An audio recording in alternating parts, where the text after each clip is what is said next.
Folks, I hope you're all doing well. It's been a very tumultuous week. Obviously, in the real world, many very sensitive and serious issues are happening that are far beyond what we are able to really analyze and talk about as a crypto metrics company. But what we can do is kind of look through exactly what's been going on uh, in the markets with, of course, apologies and warm wishes to all that are affected in the real world, first and foremost. So I'd like to say that. That being said, let's jump into a few of the things we've seen in cryptocurrency over the past week, since today marks the 1 week anniversary, if you will, of Russia's declaration of war with Ukraine. And obviously, anytime a war between two large countries especially is announced, not that it's happened in quite a while, but if there is this situation, it generally rocks the markets in all sorts of unpredictable ways. The S&P 500, as well as world equity markets, have been mostly pushed down, while the initial stages for cryptocurrency followed suit, but actually has shown a pretty nice recovery pattern over the last 48 hours at the time of this recording.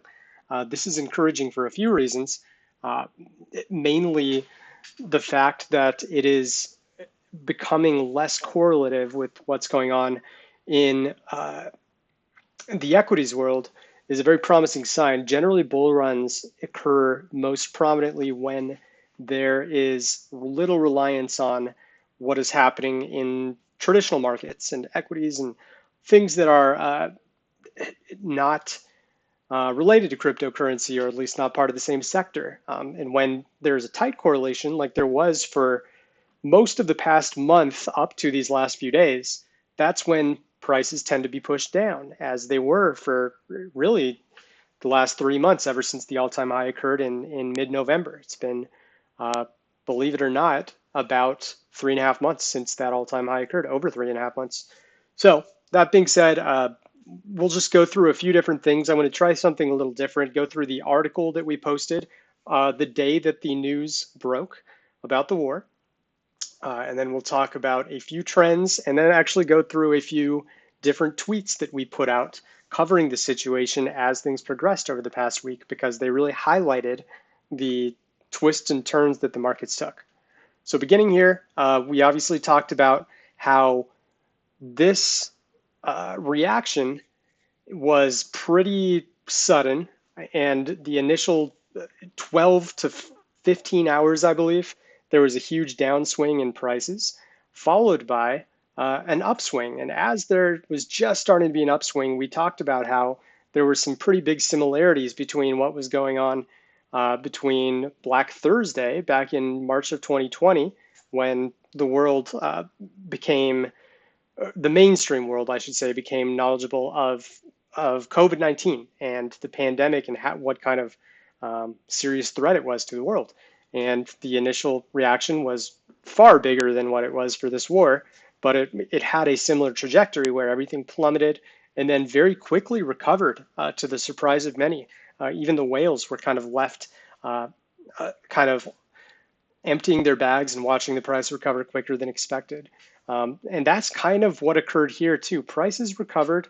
Whales weren't really doing much accumulating, not much dumping either, but either way, they were staying flat, and prices kind of recovered rapidly, uh, instantly. By the 25th, it had actually gone, prices have gone above where it was when the first plummet started. And since then, of course, Bitcoin has jumped almost all the way back to 45K and is just under 44K at the time of this recording. We'll talk about this correlation here in a few slides. This as well, mentions of war-related words. And then we also saw very wild whale activity here. So this chart represents the 1-day percentage change of whale holdings within their normal 90-day range slash band, if you will. So think of it like if whales hold between 4% to 10% over the past 90 days of an asset, and they're currently sitting at 7%, that means they would be right at zero. That's the 50% mark between really high and really low. So this tells us how far up they moved within that band or how far down they moved within that band. And it was really shocking because we rarely see projects go above 10 to 15% in a given day, but we can see, Engine, Axie Infinity, Compound, Band, Ethereum, even Uniswap. A lot of these big time assets, especially ERC20s, which is what these whale activity metrics mostly cover, there was a ton of accumulation on those, but we also saw some polarization, slightly lesser known coins, and one you may be well familiar with, Bitcoin, was actually in the dumping stage right after. They've since recovered, and there's been a bit of an upswing in whales for Bitcoin, but plenty of other assets, UMA, Status, Ocean, Chiliz, the Sandbox, Basic Attention Token.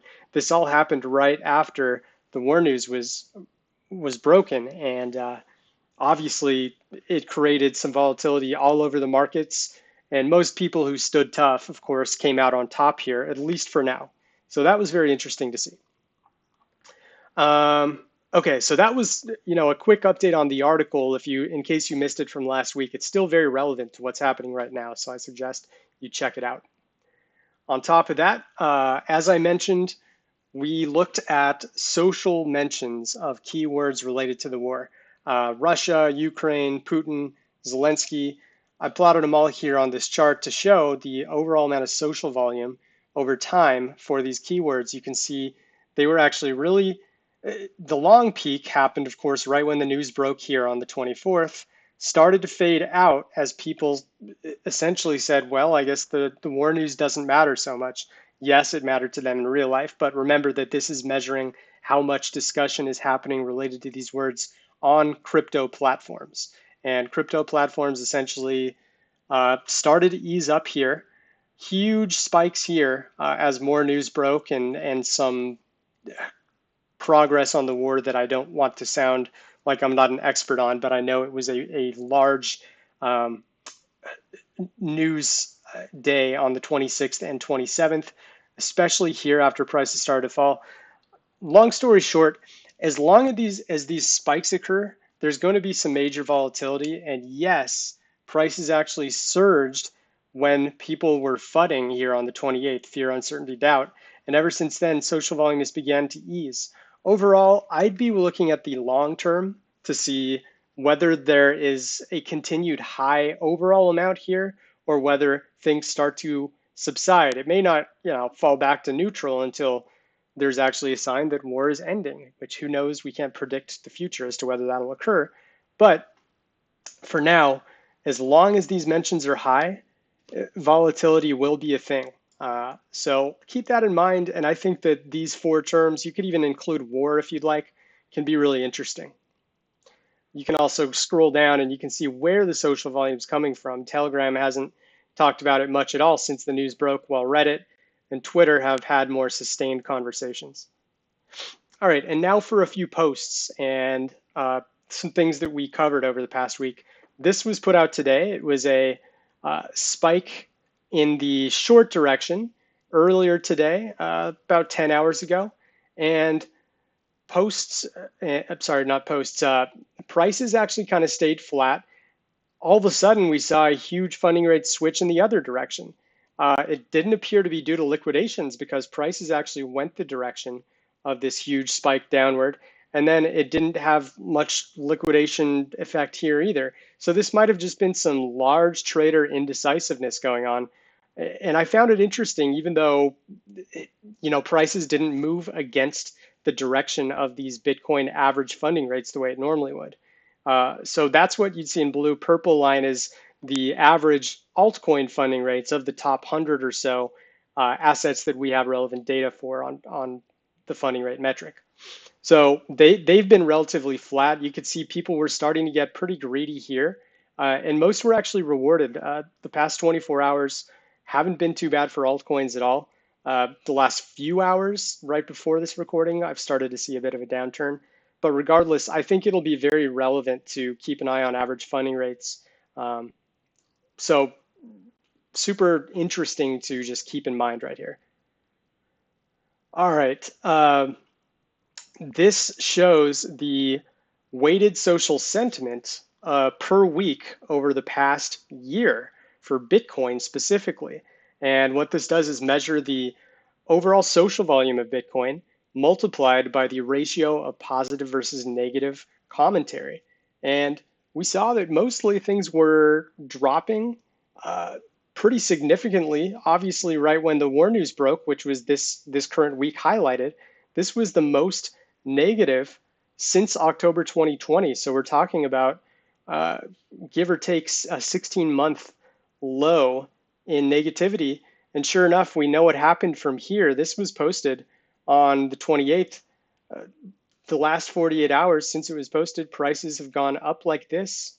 They were up to around here at one point.